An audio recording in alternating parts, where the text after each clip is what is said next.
Bahwa forum ini tidak bisa menyelesaikan apa yang dimaksud keinginan dari WIPISA. Untuk kita, yang kedua, kita harus menghadap titik kanan dalam rangka memutuskan. Yang ketiga, ada hal yang sama di desa Sukapura itu bisa. Kenapa ini tidak bisa? Kan? Nah, ini mungkin ada pandangan Ibu sebagai pejabat fungsional dari PPK sekarang.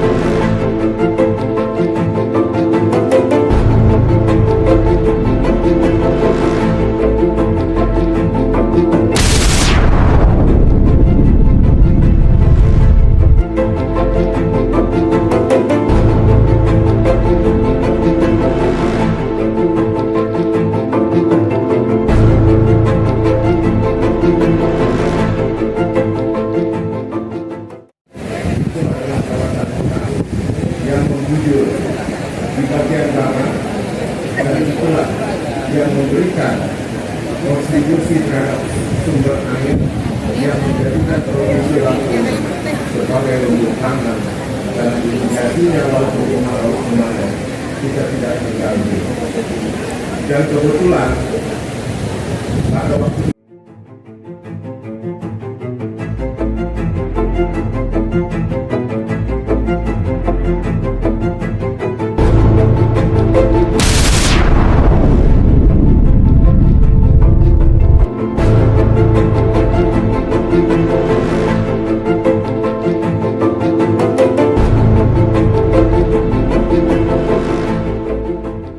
izin Bapak Ibu sekalian, ini kami membawa serta tim kami, ini ada Pak Ginting dari Subdit Perubahan Fungsi Peruntukan, kemudian ada di sebelahnya ada Pak Paskah dari Subdirektorat Pengukuhan Kawasan Hutan. Jadi pengantar supaya singkat cepat ini seperti itu Bapak sekalian. Kami selanjutnya mohon perkenan Pak Pimpinan barangkali bisa menyampaikan maksud tujuan, kemudian kita diskusi aja ya Pak. Iya. Silakan Bapak. Ya. Baik, terima kasih. Bismillahirrahmanirrahim. Assalamualaikum warahmatullahi wabarakatuh. Waalaikumsalam warahmatullahi wabarakatuh. Dan salam sejahtera untuk kita semua. Ini ta'lim, salamnya ta'lim masyarakat Lampung. Tapi pun, saya hormati Menteri Lingkungan Hidup, dalam hal ini diwakili oleh Sekretaris Peta Lingkungan dan Kehutanan ya Pak ya, beserta jajaran yang kami hormati Pak Wakil Ketua Komisi 1, dan ada tenaga ahli yang kami bawa juga, kemudian para masyarakat Register 1 WIPISA yang saya mau hormati dan saya memuliakan. Pertama-tama tentunya kami mengucapkan terima kasih Pak kepada Ibu Menteri yang dalam hal ini diwakili oleh Sekretaris Pertama, penyampaian hari ini di tengah kami ini saat ini melakukan kampanye, Pak. Tapi hanya ada 17 orang dari Komisi 1 yang sempat hadir 2 orang. Karena kami sama pentingnya, jadi kepentingan masyarakat, kepentingan kampanye juga kami bagi. Sehingga hari ini hadir saya, Pak Budiman AS, Ketua Komisi 1 dari fraksi Partai Demokrat, kemudian Wakil Ketua Pak Haji Madari Umar dari fraksi PKS. Saya membawa tenaga ahli saya, Pak Sugianto, Pak Sapit, dan Pak Denny. Silakan nanti memperkenalkan langsung para wakil rakyat. Bapak dan Ibu sekalian, selanjutnya kami persilahkan kepada Wakil Ketua Komisi 1 untuk menyampaikan kronologis bagaimana kita sampai Jakarta dengan rapat-rapat yang sudah kita lakukan dengan berbagai pihak di Jakarta, dan akhirnya ini memang harus menghadap Menteri Lingkungan Hidup di Jakarta. Silakan pada Pak Madari Umar, saya secara singkat menyampaikan kepada Baris. Assalamualaikum warahmatullahi wabarakatuh. Bapak Sekretaris dan Rombongan dan staf, Bapak Komisi, teman-teman dari forum yang saya pisang, hormati. Alhamdulillah pada siang ini kita dipertemukan, walaupun memang terjadi perubahan ya, karena situasi yang kita lihat. Makasih. Jadi Bapak sekalian, kami kemari perjalanan sudah cukup panjang. Bermula dari hari tani, saya di Komisi 1 waktu itu menerima dengan Pak Onoteno di Nafsan Berbawang menerima demo mereka. Nah, demo mereka ini intinya adalah mereka masalah kaitan dengan tanah register 1 Episang yang tahun 2015. Mereka perjalanan sudah cukup panjang. Mereka cerita dari awal sudah minta untuk dilepaskan. Saya lagi ingat, ini kok nggak masuk ke sini, kok baru sekarang itu udah mentoknya. Karena dari sekalian, yang proses luar provinsi waktu itu adalah Desa Sukapura, Lampung Barat. Udah selesai. Terima kasih Pak. Udah selesai, perusahaan itu diserahkan tanahnya Lampung Barat dari sama dengan kasus ini, dan udah selesai. Itu sudah tinggal penataan kembali. Nah, kemudian akhirnya kita rapat Pak dengan pihak terkait, termasuk kami undang tim terpadu waktu itu Pak. Saya lihat ketua tim terpadunya Pak Sekjen adalah dosen Unila. Ya, tim itu kan, tapi dia nggak bisa jalan kan kalau nggak ada menteri. Karena rekomendasi tim itu yang jadikan pada menteri jadi sebagai putusan, karena apakah dilepaskan objektivitas sosial kan begitu prosedurnya. Mereka sudah bagus lah artinya. Dan ternyata jalan sudah panjang, mereka sudah setuju sebagai nanti secara garis besar dan ini ada kronologisnya. Akhirnya kita undang yang pertama, tim terpadu tidak datang. Gitu ya. Yang kedua tidak datang. Ini gimana cerita? Saya bilang, coba ditusumi surat itu sampai kemana? Kalau memang lama akan di menteri, saya bilang, ini menterinya orang Lampung, ini apa? Saya ingat saya menyelesaikan kasus musuh juga belum selesai juga ini Pak. Belum sana sampai 3 kali itu selesai. Kasus musuh dengan sekjen seperti. Nah akhirnya ya sudah, saya bilang, gimana putusannya? Kalau kita panggil, maaf ya Pak, kalau dengan sahabat terpaksa itu nggak bagus. Kan punya kita baiknya audiensi. Nah maka kronologis itulah akhirnya biar lebih enak, kami ini Pak tanggung jawab kepada masyarakat gitu Pak, ya konstituennya Pak. Ini kan di akhir jabatan kami ini kalau bisa selesai peninggalan itu. Ya peninggalan, alhamdulillah pesan sudah tinggal ini dulu. Nah ini sekalian akhirnya itulah kami lari kemari, biar masyarakat datang kemari menyelesaikan persoalan ini, kalau bisa harapan dan tuntutan masyarakat ini bisa dipenuhi sesuai dengan konsepnya sama dengan Sukapura itu kawan. Makanya sementara itu, tapi biar lebih jelas secara garis besar aja. Jadi yang udah tahapan itu kemudian sekalian silakan disampaikan dari timnya.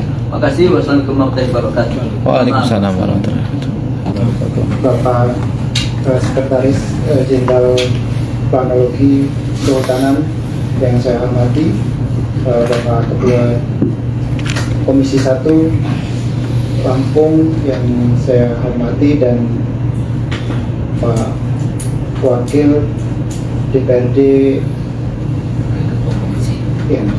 Wakil Ketua Komisi 1 DPRD Lampung yang saya hormati, dan tim yang saya hormati, rekan-rekan, bapak-bapak perwakilan dari 7 desa yang ada di Register 1 Episang yang berkesempatan hadir pada hari ini yang juga kami hormati.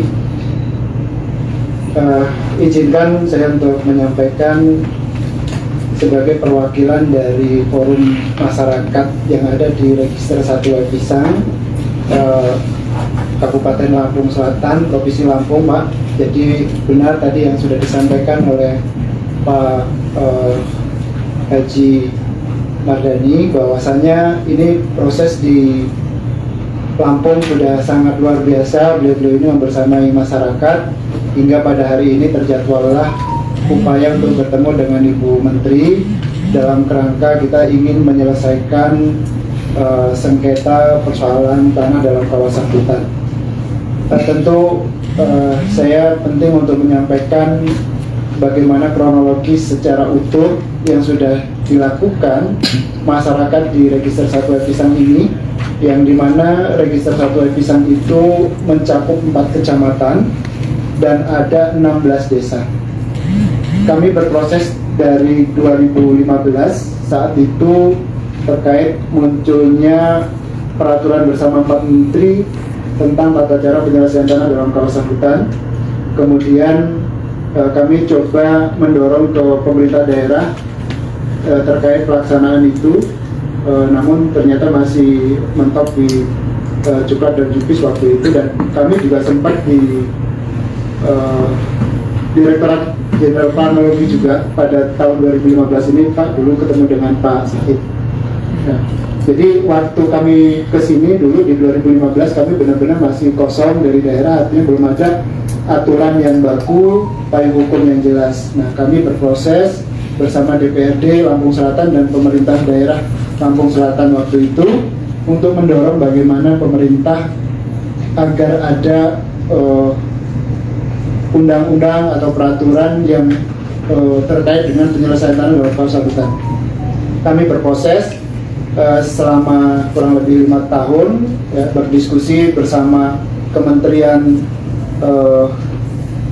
di Sekretariat Negara, kemudian kami juga ke kantor staf presiden, kemudian sempat juga bertemu dengan KPK untuk meminta pandangan dan sarannya terkait persoalan ini, Pak. Nah, itu semua bahwa kami berproses, kemudian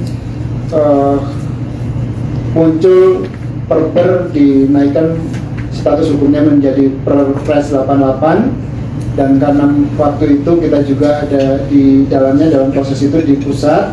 Kemudian Perpres 88 kita kaji kembali dan ternyata masih banyak hal yang tidak berpihak kepada masyarakat di Lampung terkait. Di situ masih menyertakan Undang-Undang 41 tentang kehutanan yang menyatakan 30% itu, Pak. Nah, kami datang kembali waktu itu di 2017 ke kantor staf presiden dalam kerangka bahasa kami menggugat Perpres 88, dan diskusi kami waktu itu di bulan Oktober tanggal 3 2017 itu menyampaikan bahwa setelah melihat existing daripada kondisi klaim kawasan hutan di Register 1 Episang itu, maka dari kantor staf presiden menyatakan bahwa memang itu sudah tidak layak lagi dikatakan sebagai hutan dan harus dikeluarkan menjadi artinya ada penata batas baru untuk kehutanan. Artinya desa-desa definitif yang ada di kawasan itu untuk dikeluarkan, itu kesepakatannya, Pak. Jadi diskusi panjang sudah kami lakukan, dan kemudian bersama-sama juga mendorong agar Perpres 88 itu disempurnakan, dan akhirnya ada Perpres 86. Kami di nasional bersama Konsorsium Pembaharuan Agraria untuk mendorong itu, dan hari ini di Register 1 Episang itu dari 16 desa itu sudah kami lakukan inventarisasi untuk data objek dan subjeknya, Pak. Waktu itu juga sudah kami kirim ke planologi, dan juga kita sudah melakukan pemetaan partisipatif yang juga sudah kami sampaikan ke planologi di tahun 2020 kalau nggak salah. Nah, dari situ di 7 desa itu dinyatakan masuk dalam skema TORA, Pak, karena memang sudah memenuhi prasyarat yang ditentukan untuk TORA. Dan di 2021 ditingkatkan menjadi LPRA, lokasi prioritas reforma agraria, itu masuk di semester 1. Itu juga hasil rapat risalah dengan Kementerian Kehutanan, ya. Itu kronologisnya seperti itu. Dan kemudian kami bawa seluruh hasil yang dari pusat ke daerah. Kami melakukan konsolidasi dengan kepala BPKH baik di provinsi dan sampai juga di tingkat daerah Lampung Selatan. Kami sudah lakukan audiensi itu, hanya memang terkendala bahwa informasi itu mungkin karena sepihak dari kami, ini seolah-olah, mohon maaf, memang dari pemerintahan itu kurang tanggap dan kurang merespon apa yang kami lakukan. Buktinya dari 2021 sudah ada surat dari kantor staf presiden, ya, tentang juga penguatan dari lokasi tersebut, dan juga ada surat dari Kemendagri, Pak, yang dikirimkan untuk Gubernur Lampung, Bupati Lampung Selatan, dan di-breakdown lagi sampai pada kecamatan dan desa yang masuk dalam lokasi prioritas reforma agraria itu. Secara detail sudah masuk di situ. Nah, skema itulah yang memang kami dorong, bahwasanya penyelesaian tanah dalam kawasan hutan untuk menyelesaikan desa-desa definitif itu memang harus dikeluarkan, Pak. Itu yang kita dorong, karena itu memang konflik struktural yang harus kita akhiri. Itu pandangan kami, dorongan kami kepada pemerintah daerah. Namun kemarin ada dari PPTPKH di 2022, kami juga menerima suratnya untuk pengajuan inventarisasi, Pak, ya, yang ditujukan kepada Ibu Menteri melalui PPTPKH. Dan karena di Lampung katanya itu tutupan lahan, karena sekarang kan berdasarkan tutupan lahan katanya juga masih kurang dari kecukupan. Kami juga nggak tahu itu dasarnya seperti apa, karena yang kami tahu sebenarnya penghitung tutupan lahan itu yang kami dapatkan juga dari pemerintah pusat, itu antara tutupan lahan yang ada di area kawasan hutan plus yang di luar kawasan hutan. Tapi kok masih kurang dari kecukupan itu, ya sebenarnya kami masih kurang yakin gitu di Lampung itu, karena masih banyak juga kawasan hijau, baik yang di desa-desa ataupun perkotaan. Ketika itu digabungkan, saya kira sebenarnya tutupan lahan itu cukup lah. Hanya kita belum tahu juga maksimal kecukupan itu berapa sebenarnya. Nah, ini yang menjadi belum terbukanya, ya. Kalau 30% kan jelas tuh ada 30%, Pak, ya. Tapi kalau tutupan lahan, berapa sih prasyarat yang disyaratkan untuk cukup itu? Nah, ini yang menjadi kendala kami. Yang jelas kami meminta bahwa 7 desa yang sudah masuk lokasi prioritas reforma agraria itu diselesaikan dengan skema pelepasan dari kawasan hutan. Mungkin untuk lebih memberikan pandangan dan gambaran, saya ada video durasi pendek, cuma kurang dari 2 menit, untuk bisa kita saksikan bersama sebelum saya closing, Pak. Mohon untuk bisa ditampilkan dulu. Mungkin kalau ada keberatan, barangkali bisa disampaikan ke Menteri LHK, ya, kemudian bisa nanti kan beliau kan mengklarifikasi dari kami, dari sisi kurang, tim terpadu, dan lain sebagainya. Izin barangkali seperti itu ya, Pak. Ya, baik, jadi itu, Pak, solusinya. Jadi saya bilang dengan mereka, bisa nggak perlu betulnya Al-Quran dan hadis. Memang tuh supir yuridis, filosofis gitu loh, Pak, ya.